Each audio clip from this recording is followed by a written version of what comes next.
Let's talk about one single, absolutely extraordinary day in the world of AI, Tuesday, April 14th, 2026. Now, this wasn't just any old Tuesday. It was a day when multiple, massive crises all blew up at once, shaking the entire industry and really showing us just how tangled up AI has become in, well, everything. This quote, pulled from internal Treasury documents, really says it all. This is the moment everything changed. An AI model wasn't just some powerful new software anymore. It was now being seen as a potential threat to the entire global financial system. Okay, so let's dive right into the main event. While most of us were just going about our day, the highest levels of the US government were, and I'm not exaggerating, scrambling to handle an emergency. An emergency triggered by a single AI model that hadn't even been released to the public. Yeah, this was no ordinary meeting. We're talking about the Fed chair and the Treasury secretary, summoning the CEOs of America's biggest banks for an emergency behind-closed-doors briefing. And the topic of conversation? A brand new AI from Anthropic called Claude Mythos. The mood in that room was, let's just say, tense. I mean, just look at this list. This is the absolute A-list of the financial world, all called to Washington to get a briefing on a piece of software. The government's message was blunt. You need to assess your cybersecurity. You need to patch your systems, and you need to do it right now. This was not a drill. So what on earth could this AI do that had everyone so spooked? Well, Claude Mythos was finding zero-day vulnerabilities. These are critical, undiscovered security flaws all on its own, across major pieces of software. It was basically a skeleton key that could unlock the digital world. And to give you a sense of its power, get this. Mythos found a bug in OpenBSD's code. For those who don't know, that is one of the most secure, most heavily scrutinized open-source projects on the planet. This bug, this flaw, had been hiding there for 27 years, surviving decades of human security audits. Mythos just found it. The bug itself is what's known as an integer overflow. It sounds technical, but just think of it like an old car's odometer rolling over from 999,999 back to zero. In software, that kind of rollover can create a tiny crack, an opening that an attacker can slip through. It's a common type of bug, but finding one this old in code this secure was just unheard of. All right, so as if a potential global financial meltdown wasn't enough for one day, a completely different storm was brewing at the exact same time. This one threatened the very physical foundation that all of this AI stuff runs on, the hardware. The big, looming question that was hanging over the entire tech industry was pretty simple. Are microchips, the one thing AI can't live without, about to get a whole lot more expensive? And this wasn't just speculation. A major government deadline had just been reached. So here's the context. Back on January 15th, phase 1 of some new tariffs had already hit, a 25% tax on certain types of semiconductors. But April 14th, that was the 90-day deadline for a follow-up report to land on the president's desk. And that report could trigger a much broader, much tougher phase 2. And the potential jump here from phase 1 to phase 2 was, well, it was huge. We're not just talking a few more percentage points, we're talking about hitting way more types of chips with what was only described as a significant new tariff rate.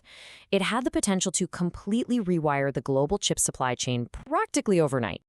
And you could see the anxiety in the market. The Philadelphia Semiconductor Index, which is basically the stock market's report card for the chip industry, dropped 1.2% that day. Now, that might not sound like a crash, but it's a clear signal of deep uncertainty. Nobody knew what was in that report or what was about to happen next. Okay, now let's swing back over to Anthropic, because here's the incredible irony of this whole day. While the US government was in full-blown crisis mode over their unreleased Mythos model, Anthropic itself was busy fighting a completely separate fire with its own user base. See, the company was dealing with a crisis of trust. There was this recent controversy people were calling the token drain, where developers felt like their usage quotas for the AI were just vanishing into thin air way faster than they should have. So what was Anthropic's response? To ship one of their biggest product updates ever. And this was no simple patch. No, they rolled out this massive redesign called Epitaxy with some seriously powerful new tools. Things like a coordinator mode to manage multiple AIs working together, the ability to work across different code bases, even an integrated terminal. This was a giant leap for the product. But here's the killer detail, the part that really mattered. Tucked away in the announcement was something called a quota efficiency update. They never mentioned the token drain controversy by name, but this was it. This was the quiet nod to their users, basically saying, "We heard you, we fixed it." It was the olive branch everyone had been waiting for. And this strategy didn't go unnoticed. Tech writer Aaron Rose really nailed it when he said, "Anthropic ships while the criticism is still hot." That's the right instinct. Instead of getting tangled up in apologies and PR statements, they just built a better product and let that do the talking. But believe it or not, there was another major story unfolding that day. This one was more of a sleeper story, but it pointed to a totally different future for AI. While all the drama was swirling around these huge, powerful cloud-based models, a quiet revolution was happening right in our pockets. That's right. On the very same day, Anthropic's AI was sparking a national security conversation. An app from Google, powered by their Gemma 4 model, cracked the top 10 in the App Store. And its killer feature? It runs completely offline, no internet required. So how is that even possible? Well, it's thanks to a breakthrough technique called sub-4-bit quantization. Now, that sounds really complex, but it's basically a super clever compression trick. It lets you shrink a massive AI model way, way down so it can actually fit and run on your phone's memory, all without losing much of its smarts. It's a real game changer. And just think about what this unlocks. You get a powerful, top-tier AI that can perform complex tasks, transcribe audio, even integrate with your browser. And it does it all without an internet connection, which means your data, your prompts, everything you do, it all stays right there, on your device. It's a totally different approach, built around privacy and accessibility. So let's just pull back for a second and look at the big picture. We've got these three huge stories, all erupting on the exact same Tuesday. And they might seem totally separate, a security crisis, a trade war, a product launch, but they're not. They are three different fronts in the same accelerating, chaotic race to build the future of AI. This table really breaks it down perfectly. In one arena, you have the battle over systemic risk, where governments are trying to get a handle on how powerful these things are becoming.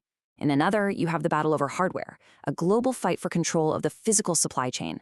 And in the third, you've got the battle for the products themselves, and for the trust of the developers who build everything.